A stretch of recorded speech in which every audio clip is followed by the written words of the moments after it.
continúan las ideas del hermano Roger, prior de Tessé, en su obra Vivir el Hoy de Dios. Y aquí expone sus pensamientos sobre la contemplación. La contemplación tonifica nuestro amor de Dios.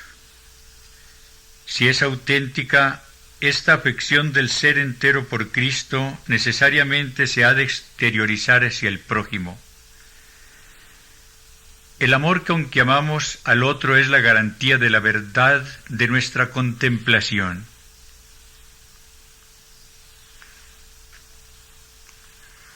Ante mí, dos hombres que han recibido una misma vocación. Uno no avanza, el otro corre.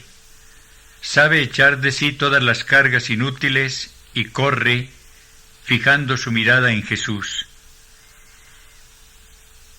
Ambos tienen el mismo esmero por cumplir lo que les ha encomendado.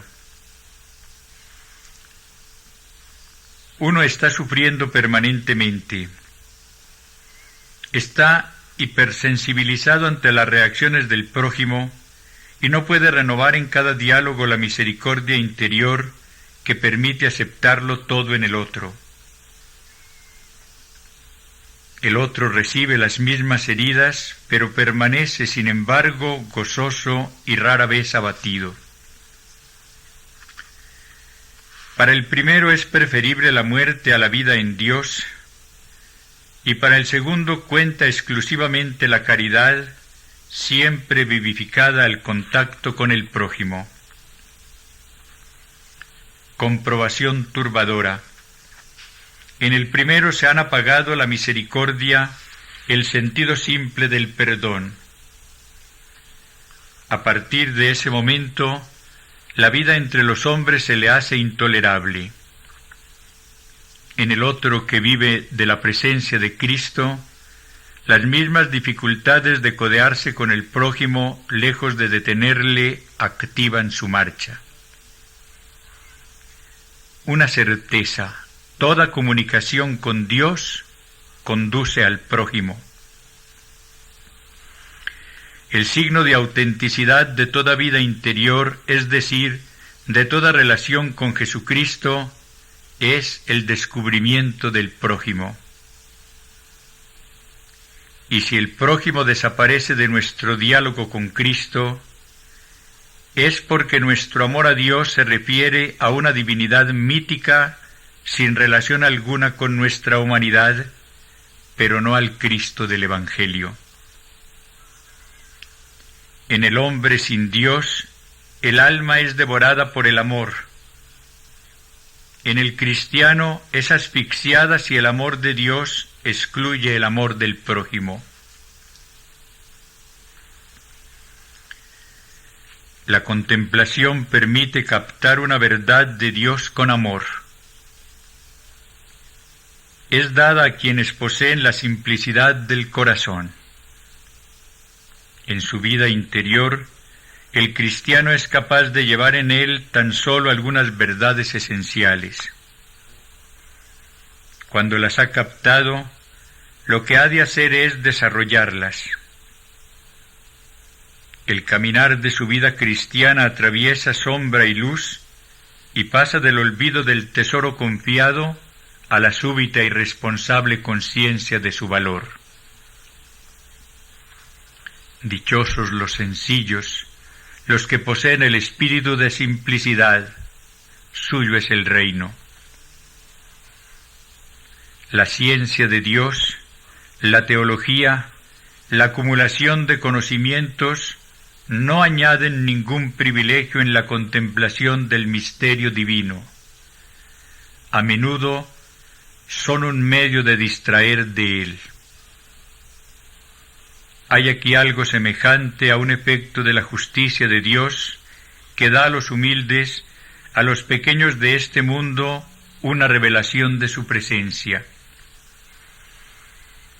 No hay más camino que conservar esas cosas y evocarlas en su corazón, vivir esta presencia descubierta cara a cara.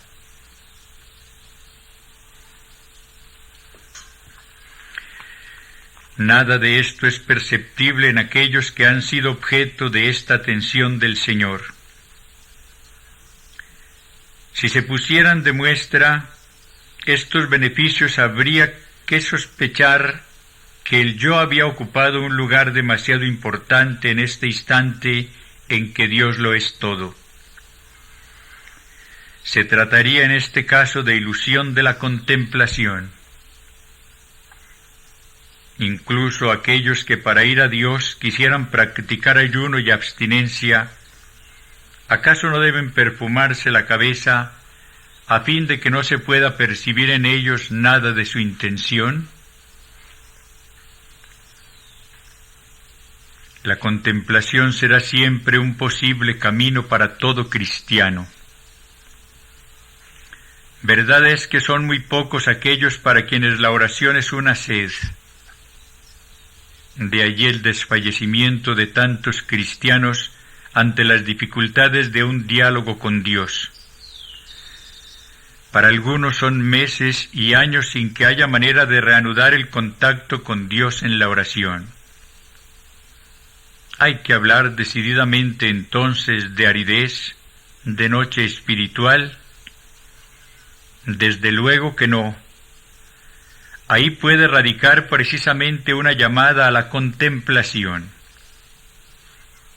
Poco a poco se establece en nosotros un silencio en cuyo seno los valores de este mundo se relativizan. Una dificultad para expresarse en la oración puede ser una llamada a una comunión con Cristo despojada de elementos exteriores. La contemplación es adoración. La oración nos conduce al diálogo, intelectualiza las situaciones llevándolas al campo de la conciencia humana para presentarlas a Dios. En cuanto a la meditación, supone una búsqueda a veces laboriosa, pero en la contemplación nuestra mirada se fija en una sola verdad a la que nos adherimos con todo nuestro ser.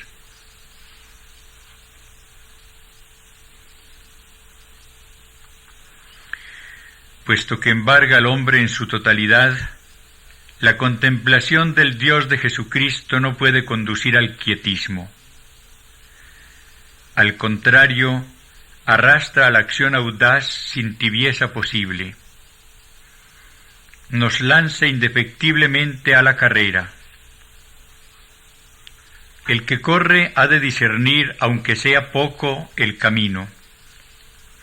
Ahora bien, aquel cuya carrera ha sido promovida por la visión de Cristo sabe a dónde va. Para correr se han de renovar constantemente dos condiciones que se mezclan y confunden: olvidar lo que queda atrás, progresos y retrocesos, y fijar atentamente los ojos en aquel que guía nuestra fe.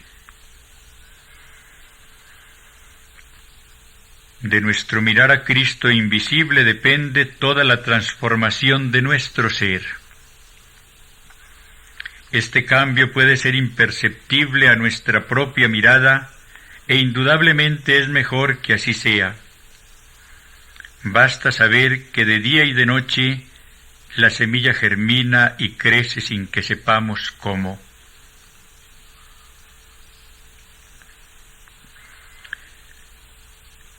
Correr, pues, y para esta carrera fijar la mirada en el Dios de los profetas y de Cristo, en espera del día en que Cristo mismo reposará su mirada sobre nosotros. Sólo aquellos que lo hayan encontrado son capaces de amar con plenitud y misericordia al prójimo. Dichosos los humildes de puro corazón, ellos ven a Dios.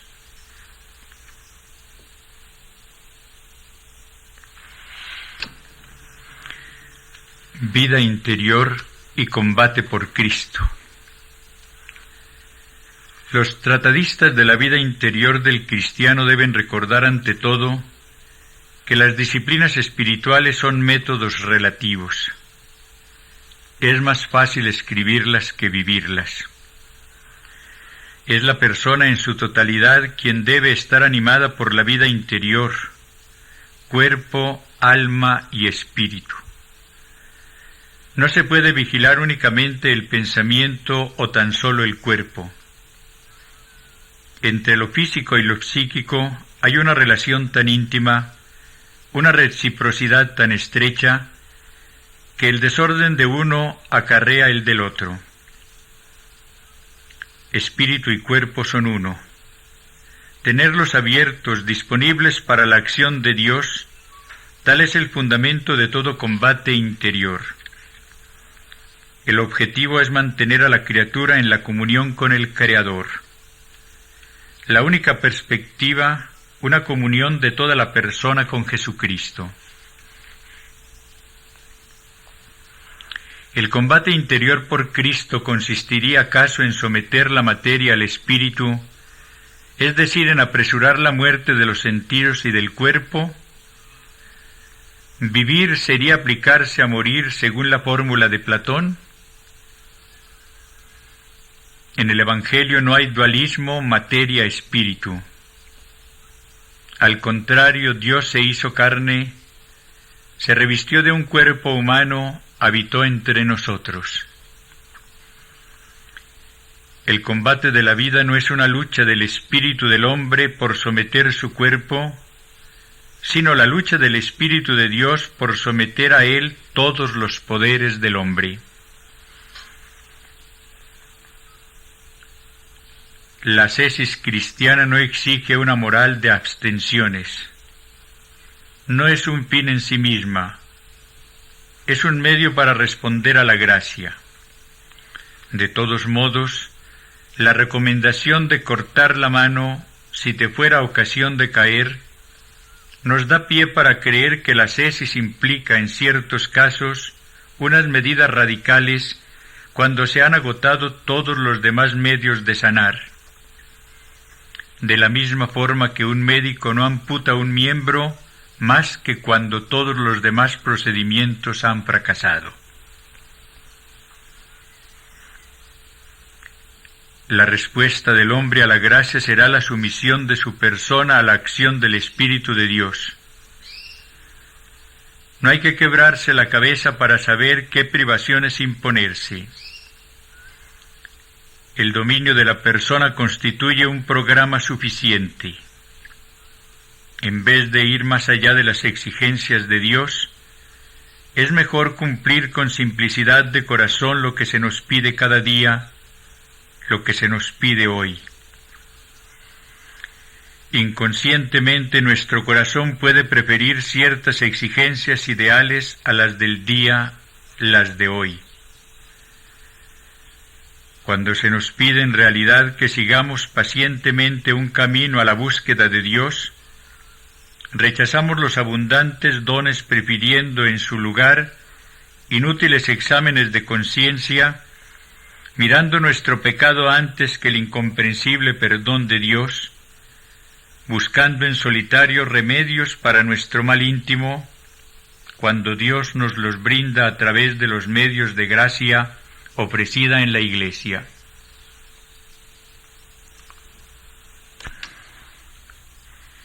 En el caminar hacia el dominio de sí mismo, importa fijar la mirada no tanto en los detalles, progresos o retrocesos, como en el fin Jesucristo. De otra forma, si tomáramos los medios por el fin, acabaríamos por meditar más sobre el hombre que sobre Dios, y por afligirnos de nuestro pecado más que por maravillarnos continuamente ante el perdón de Dios. Es de temer que el combate interior conduzca a falsas actitudes como el formalismo o el deseo de una perfección en sí. Es preciso afrontar estos peligros sin quedarse inmóviles bajo el efecto del miedo. Hay que seguir avanzando. El equilibrio del cristiano es comparable al de un hombre que camina sobre una arista.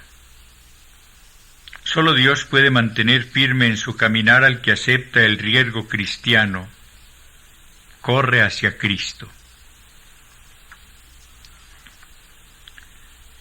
Formalismo y hábitos. Sucumbe diariamente a ellos aquel para quien el combate interior deja de estar promovido por el amor de Cristo y del prójimo. Es bueno imponerse la oración a horas regulares, pero por amor al Señor y no en virtud de una ley. Desde luego, habrá días en que la regularidad se nos hará pesada. Vivimos en efecto en una naturaleza en rebeldía contra su Señor. Solo cuando dejamos extinguir nuestro amor por Cristo, corremos el peligro de sufrir como una nueva ley la regla que nos hemos impuesto para orar y meditar regularmente. Recordemos entonces este consejo. En las horas de aridez espiritual hay que atenerse a la regla con mayor fidelidad, aunque en los días en que la fe lleve espontáneamente a la oración y al recogimiento, y acordarse de las horas llenas de la presencia de Dios. El único remedio contra el formalismo y la habituación consiste justamente en permanecer fiel a la regla propia y buscar siempre en su aplicación el fervor y la adoración. Los hombres que más han hecho son hombres que han sabido regular tranquila y firmemente su vida, sobre todo si han podido aliar esta firmeza con una vivacidad y una vehemencia no siempre compatibles con este espíritu de regla y de método, pero que cuando se combinan con él, hacen a un hombre capaz de las cosas más asombrosas. En nuestra vida interior tenemos necesidad que una regla simple desempeñe el papel de pedagogo. Sin esa regla corremos el riesgo de olvidar nuestras mejores resoluciones. Además, es necesario resumir en lo posible algunas palabras del Evangelio bajo una forma fácil de recordar. Entonces, ese compendio o regla debe traducir el pensamiento de Cristo en el vocabulario que actúe con mayor fuerza sobre el entendimiento y que sea más directo y personal. Es una adaptación de la palabra de Dios a un caso particular. Profundamente meditada, elaborada sin prisas, fruto de una larga maduración, forjada casi siempre en medio de luchas, la regla, una vez descubierta, ha de ser obediencia. ¿Qué fuerza entonces en la conducción de la vida interior? Al zanjar las alternativas, permite construir resueltamente, aportando una unidad a la vida interior al conducir durante toda su vida en una dirección determinada y continua. Finalmente, no es la gran cantidad de los principios de dirección lo que importa, sino la obediencia en el momento presente a esas pocas directrices, bastante sucintas y límpidas como para tenerlas presentes sin cesar. Es una regla que se está decidido a seguir hasta el fin, retornando a ella después de cada olvido. Si momentáneamente se olvida, se trata de reasumirla en cuanto reaparece en la conciencia. Se hará fácil en la medida en que sea practicada con audacia. Para el hombre paciente que no desee recoger frutos prematuramente, para quien acepte contar con el tiempo, llegará el día en que lo que antes era ardoroso esfuerzo se hará con facilidad. El ser interior, sin él saberlo, habrá sido labrado. La regla tiene como objetivo crear una unidad profunda para quien persevere, para quien consienta en no estarla discutiendo constantemente, sino en volver a empezar siempre, puesto que la vida cristiana no es sino un perpetuo volver a empezar, un regresar en gracia cada día, cada hora incluso a veces, junto a aquel que después de cada desfallecimiento perdona para hacer nuevas todas las cosas. Es importante conservar el día de decaimiento, el combate interior, gimiendo por vivirlo sin gozo y sin amor. Pero si no fuera posible vivir en absoluto, hay que abandonarse a Cristo. Cuando la llama interior parece extinguida, es todavía posible esperar en silencio, recordando que el yermo floreció como la rosa.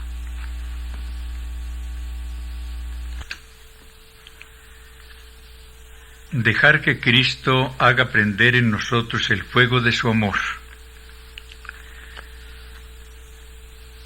Para mantenernos ardientes en el hoy de Dios, es preciso que la caridad viviente de Cristo venga a alimentar la llama y a renovar la amistad por el prójimo, nuestro hermano.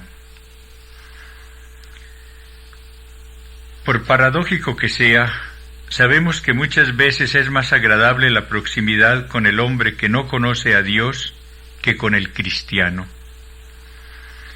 En el corazón de la vida de los hombres podemos intentar, sin suscitar por ello una reacción de defensa, manifestar una presencia de Cristo y ser levadura en la masa.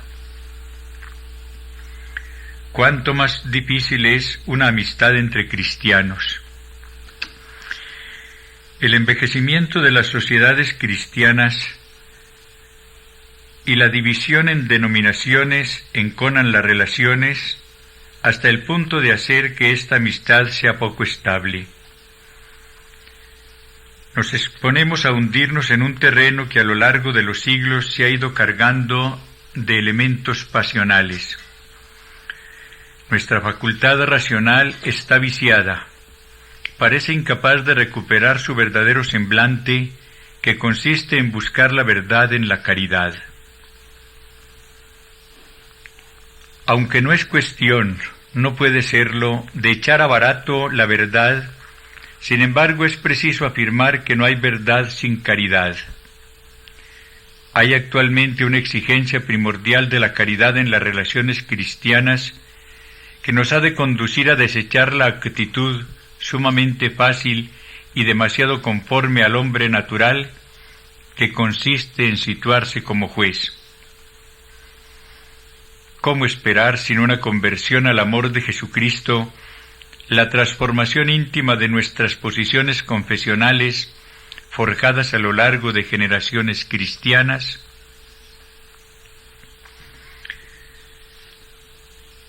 Nuestra carrera hacia la unidad consistirá en parte en adquirir esta firme esperanza. El Señor nos conducirá a la comunión. Tiene fuerza para ello. A nosotros nos corresponde no rebelarnos para nada contra sus medios. Desde lo más recóndito de la conciencia de muchos surge ya esta cuestión. ¿Hay que esperar la unidad a toda costa? Sí, puesto que tal es la última voluntad de Cristo, que todos sean uno para que el mundo crea.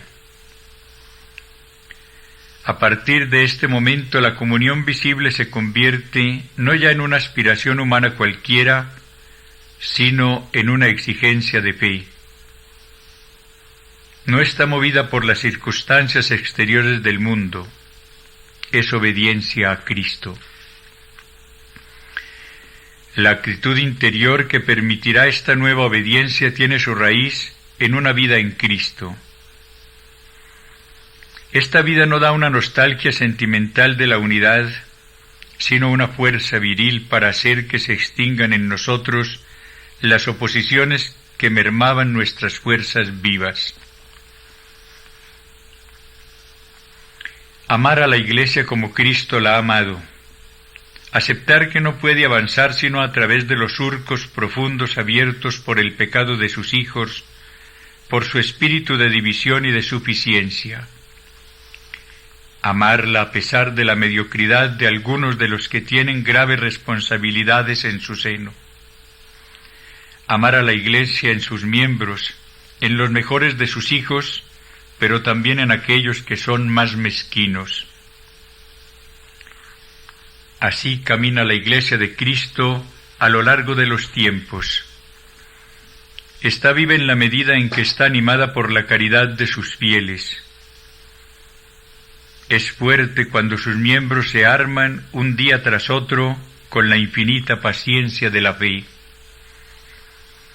Es humilde cuando los suyos, en vez de juzgarla con la amargura de la suficiencia, consienten en amarla hasta dar su vida para intentar renovarla hoy todavía. Todo otro camino conduciría únicamente al espíritu de suficiencia y de cisma, sin que por ello permitiera corregir las injusticias de las instituciones condenadas.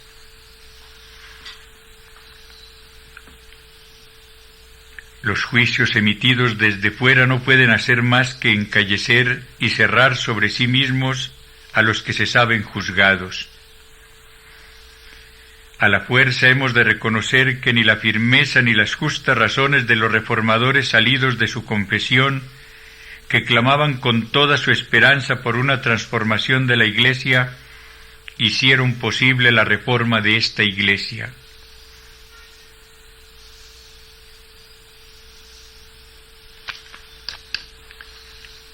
Sólo cuando nuestros corazones se vacían de toda amargura y se dejan colmar por una amistad infinita por el prójimo, puede éste aceptar observaciones y enseñanzas. Cuando el amor del Cristo vivo crece en nosotros, se hace imposible colocar al prójimo bajo el peso de la mala conciencia y se hace posible amar incluso a aquellos que se nos oponen. Por fin marcha el cristiano sobre terreno seguro, con la certeza de estar en Dios. Hay en la historia un testimonio de una auténtica reforma, San Francisco de Asís. Sufrió por la Iglesia y la amó de acuerdo con el ejemplo de Cristo. Habría podido juzgar las instituciones, las costumbres, el encallecimiento de algunos cristianos de su tiempo. Precisamente no quiso hacerlo. Prefirió negarse a sí mismo. Esperó con una ardiente paciencia y su espera palpitante de caridad suscitó un día una nueva primavera. El Señor que sacó a su pueblo del desierto tiene la paciencia de conducirlo todavía soberanamente, y sabe suscitar de vez en cuando a algún profeta en el interior de su pueblo. Solo Cristo puede hacer hoy que prenda en nosotros el fuego de su amor, para que seamos la levadura en la masa. A unos se les pide que expresen la comunión por la palabra, otros reciben el don de una intercesión más ferviente, y a otros aún se les pide una ofrenda de su vida, una entrega de sí mismos que puede requerir un duro combate, una oblación cuyo sentido permanece oculto. A través de estos diversos dones, cada cristiano ha de ser fermento de comunión en la Iglesia. Los medios que poseemos son aparentemente muy poca cosa. Pero la levadura no es tan semejante a la masa que no se distingue de ella a simple vista, y sin embargo contiene invisiblemente toda la eficacia. Todo está ya comprendido en ella, y por ella unas posibilidades infinitas se convierten en realidades. La levadura está oculta en la masa. Cada uno ha de mantenerse en el corazón de la vida de la Iglesia y de la vida de los hombres mediante una presencia discreta, como la de toda vida oculta con Cristo en Dios. Lo que nosotros hayamos renovado llegará un día quizás, a su vez, a encallecerse. Del mismo modo que la costra de la masa se endurece al envejecer. podemos realizar obras admirables. Las únicas que contarán son las que resultan del amor misericordioso de Cristo en nosotros. En el ocaso de nuestra vida seremos juzgados según el amor, según la caridad que hayamos dejado crecer lentamente y florecer en una expansión de misericordia por todo el hombre viviente en la Iglesia y en el mundo.